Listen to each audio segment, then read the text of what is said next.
Welcome my dear students. ফিজিক্সে কৌণিক বেগ পড়তে গিয়ে তোমরা ওমেগার কথা শুনেছ। হাড়ের ডাক্তার, চুলের ডাক্তার অথবা ব্রেনের ডাক্তারের কাছে গেলে তোমরা শুনে থাকবে যে ওনারা ওমেগা 3 খাওয়ার পরামর্শ দিয়ে থাকেন। ম্যাথমেটিক্সে একের অবাস্তব ঘনমূল হলো ওমেগা, এটা ধরা হয়ে থাকে। ফিজিক্সে ওমেগা, মেডিকেল সায়েন্সে ওমেগা, ম্যাথমেটিক্সে ওমেগা, সর্বত্রই ওমেগা ওমেগা ওমেগা। কি সেই ওমেগা? হয়ে যাক অপারেশন সিন্দুর, একদমই না, অপারেশন ওমেগা। চলো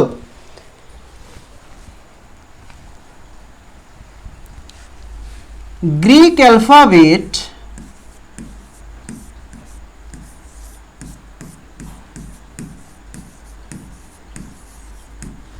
গ্রিক অ্যালফাবেটের 24 সংখ্যক লেটার রয়েছে। 24টা লেটার রয়েছে, যার মধ্যে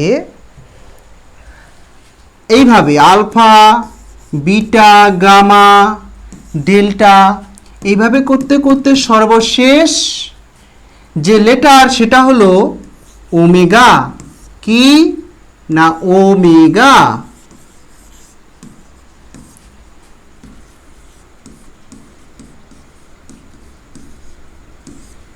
এটাই হচ্ছে শেষ।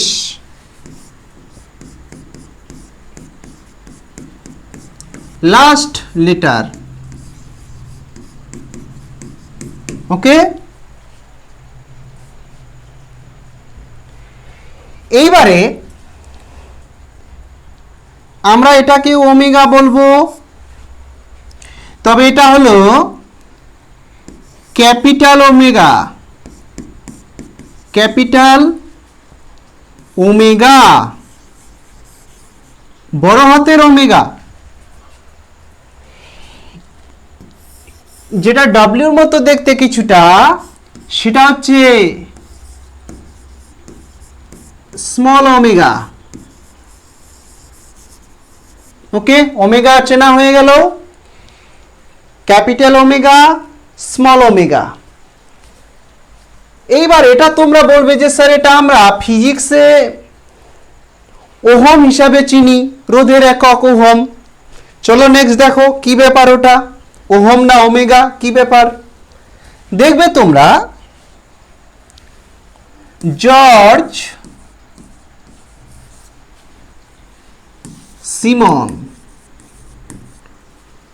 Simon ohm. George Simon ohm একজন পদার্থবিজ্ঞানী ছিলেন। ইনি একটি বই প্রকাশ করেছিলেন 1827-এ, এবং সেই বইয়ে তিনি V=IR একটি সূত্র দিয়েছিলেন, যেটাকে আমরা প্রত্যেকেই জানি। কি না? Ohm's law.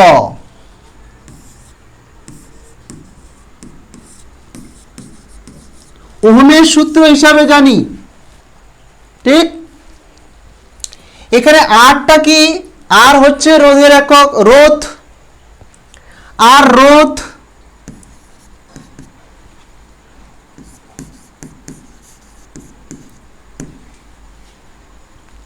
এর একক যেটা পড়েছিলাম আমরা, সেটাই হচ্ছে ওহম।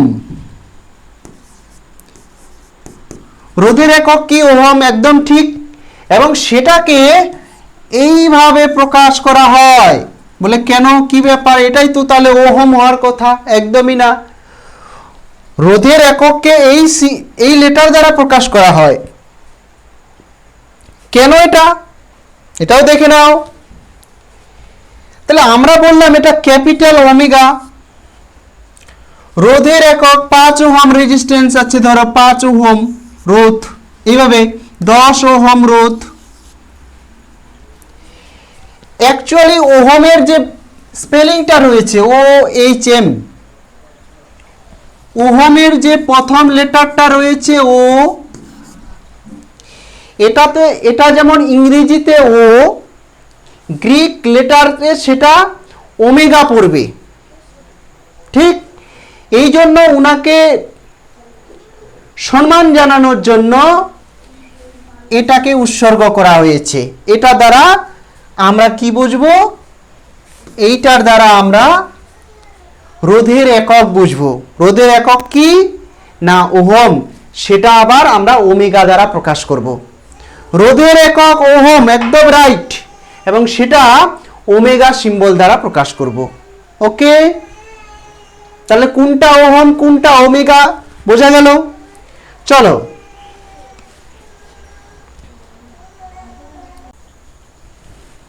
এইবারে আমরা দেখব ম্যাথমেটিক্সের ওমেগা। দেখো এখন আগে ঘনমূল যেটা বলে, ঘনমূল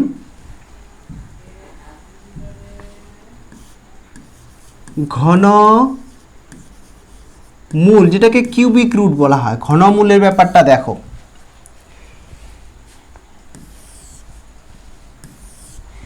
আমি যদি একের ঘনমূল নির্ণয় করি, তোমরা দেখবে যে একের পাওয়ারে ইচ্ছা করে 3 লিখলাম, তার পাওয়ারে একের 3 ছিল, 3 আর একের 3 ভ্যানিশ হয়ে গিয়ে 1 থাকলো। আবার 8-এর যদি ঘনমূল করা যায়, 8-এর ঘনমূল বোঝাচ্ছে, দেখো 8-কে কি লেখা যায়? 8-কে লেখা যায় 2-এর কিউব, 8 2 2 2, 2-এর কিউব, 2-এর কিউব, তার পাওয়ারে 1-এর 3, 3 1-এর 3 ভ্যানিশ হয়ে গিয়ে আনসার 2। আবার 27-এর ঘনমূল আমরা করব, 27-এ 3-এর কিউব লেখা যায়, পাওয়ারে 1-এর 3, 1-এর 3 আর 3 ভ্যানিশ হয়ে গিয়ে 3 থাকে। তাহলে আমরা যেটা দেখতে পাচ্ছি যে 1-এর ঘনমূল 1, 8-এর ঘনমূল 2, 27-এর ঘনমূল 3।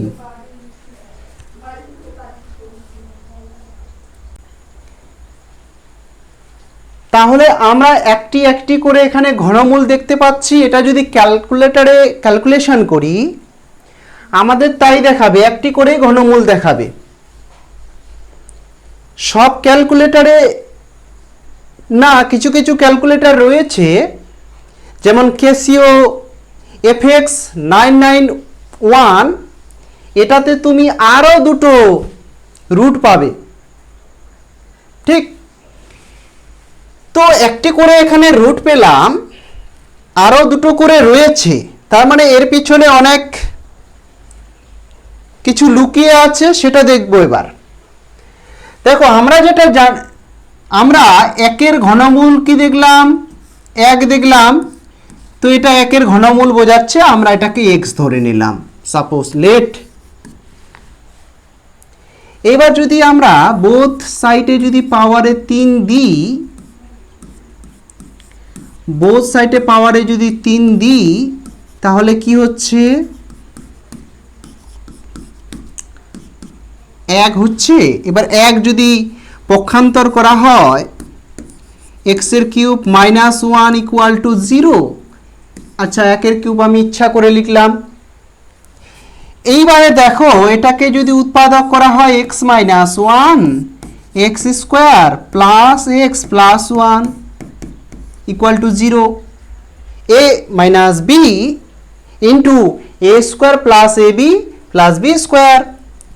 এখান থেকে একটা ফ্যাক্টর এটা =0 করে দেওয়া হোক, সেখান থেকে x এর মান 1, আর একটা যেটা দাঁড়াচ্ছে x² প্লাস x প্লাস 1 = 0। আমরা যদি শ্রীধর আচার্যের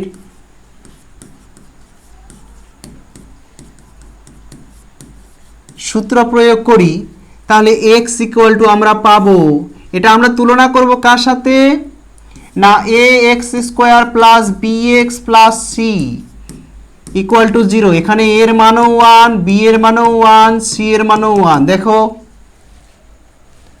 তো minus B plus minus under root of B square minus 4ac by 2a minus 1 plus minus under root of এখানে মাইনাস 3 থাকবে। এবার দেখো minus under root of 3 root of minus 3 equal to কি 3 into minus 1 লিখা যায়, root over 3 into iota লিখা যায়। তো দেখো এখানে আমরা minus 1 plus minus root over 3 iota by 2। তো এখানে এক্স এর দুটো মান পাচ্ছি।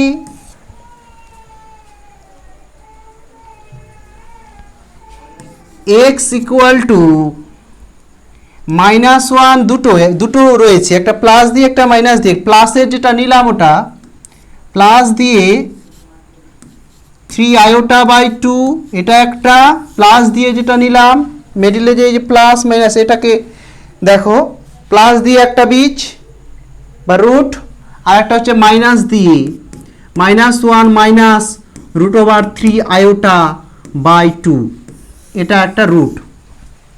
আর এখানে আর একটা আমরা পেয়েছি। দেখো এখানে আয়োটা রয়েছে, আয়োটা মানে ইমাজিনারি ইউনিট, তার মানে এগুলো কি জটিল রুট বেরোচ্ছে। একটা এটাতে আই নেই, এটা হচ্ছে বাস্তব রুট, ঠিক?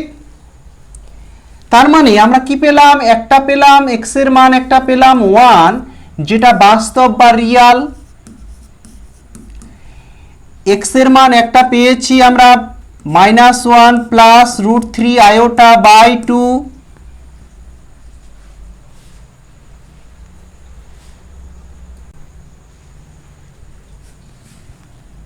আর একটা পেলাম আমরা x equal to minus 1 minus root 3i by 2। এ দুটো হচ্ছে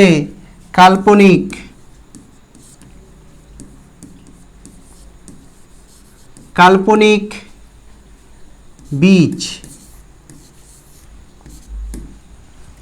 একটি বাস্তব বীজ, দুটো কিন্তু আমাদের কাল্পনিক বীজ বেরোচ্ছে। ক্যালকুলেটরে যেটা দেয় আমাদের সেটা কেবলমাত্র বাস্তবটা দেয়, কিছু কিছু ক্যালকুলেটরে আছে সেটা ওই মুডে রেখে আমরা কাল্পনিক বীজগুলোও নির্ণয় করতে পারি। ওকে, তো তাহলে তিনটা বীজ, তাহলে এক যে আছে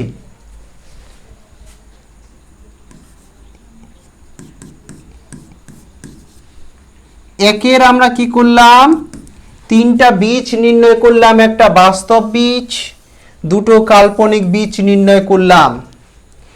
ঠিক আছে, এটাকে এখানে যেটা দেখতে পাচ্ছি এক্স, এটাকেই বলা হয় ওমেগা। কোনটা ওমেগা না, যেটা প্লাস দিয়ে minus 1 plus minus root 3 iota by 2, এটাকে বলা হচ্ছে ওমেগা। ঠিক, এটা মনে রাখতে হবে আমাদের।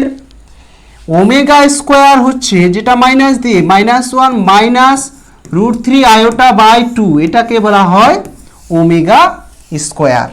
তাহলে একটা 1, একটা ওমেগা আর একটা ওমেগা স্কোয়ার, এদের মানগুলো দেখতে পাচ্ছি আমরা। এগুলোই হচ্ছে একের অবাস্তব ঘনমূল। এইবারে আমরা একটা সম্পর্ক নির্ণয় করতে যাচ্ছি। সেই সম্পর্কটা হচ্ছে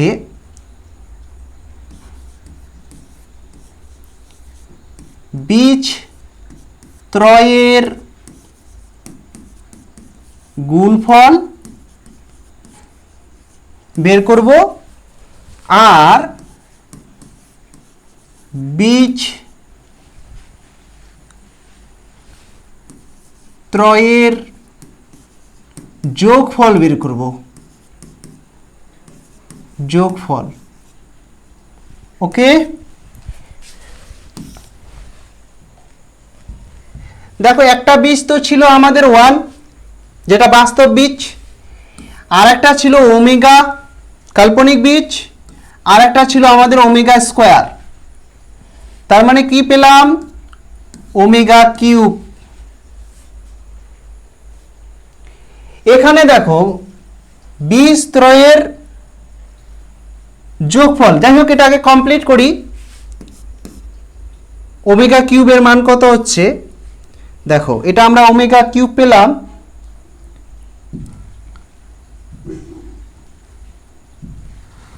ওমেগা কিউব ইকুয়াল টু তাহলে 1 মানে 1এই, ওমেগা মানে কি -1 plus √3 iota by 2 into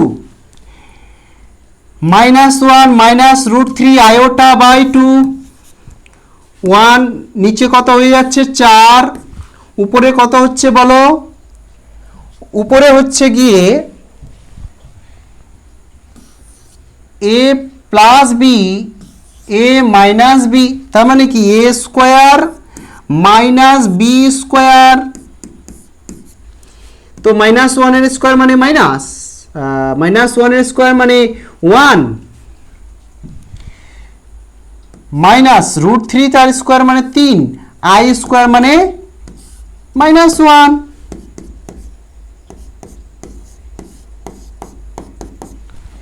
i স্কোয়ারের মান কত, i স্কোয়ারের মান -1 তো +3, তো ওমেগা কিউব এর মান আমরা কি পেলাম 1, এটা ভীষণভাবে আমাদের কাজে লাগবে। ঠিক আছে, একের অবাস্তব ঘনমূল যদি 1 হয়, ওমেগা হয়, ওমেগা স্কোয়ার হয়, তাহলে ওমেগা কিউবের মান 1 হয়। এবার বীজ ত্রয়ের যোগফল নির্ণয় করব, চলো দেখে নেওয়া যাক। একটা ছিল 1, একটা ছিল ওমেগা, আর একটা ছিল ওমেগা স্কোয়ার, চলো দেখে নেওয়া যাক এর ভ্যালু কত হয়, তো 1 তো 1এই, এটা -1 প্লাস √3 আয়োটা বাই 2, এটা কত ছিল বলো, -1 মাইনাস √3 আয়োটা বাই 2, এটা ওমেগা স্কোয়ার, ওকে 2 লসাগু 2 প্লাস 2 মাইনাস করে দিই একবারেই, 2 -1 plus √3 iota -1 minus √3 iota, cancel করে দিই, কি কি ক্যান্সেল হচ্ছে বলো, এটা ক্যান্সেল, -1 -2, 2 থেকে 2 বাদ দিলে এটা, তো আমরা কি দেখতে পাচ্ছি 1 প্লাস ওমেগা স্কোয়ার, এটাকে আমি omega square plus omega plus 1 equal to 0 লিখছি। তাহলে এই সম্পর্কটা আমাদের ভীষণভাবে দরকার। একের অবাস্তব ঘনমূল যদি 1 হয়, ওমেগা স্কোয়ার হয়, তাহলে আমরা যে সম্পর্কটা পাচ্ছি বীজ ত্রয়ের মধ্যে, যেটা সম্পর্ক পাচ্ছি ওমেগা কিউব মানে হচ্ছে 1 আর omega square plus omega plus 1 equal to 0, এগুলো আমাদের অঙ্ক করার ক্ষেত্রে ভীষণভাবে কাজে লাগবে। ঠিক আছে, তাহলে নেক্সট ক্লাসে আমরা দেখব কি না ওমেগা সংক্রান্ত কিছু কমপ্লেক্স নাম্বারের প্রবলেম সলভ করব, এবং এখানে আরও কিছু সম্পর্ক রয়েছে। ওকে, দেখা হচ্ছে নেক্সট ক্লাসে। আজকে ওমেগার অপারেশন এ পর্যন্তই, বাই বাই।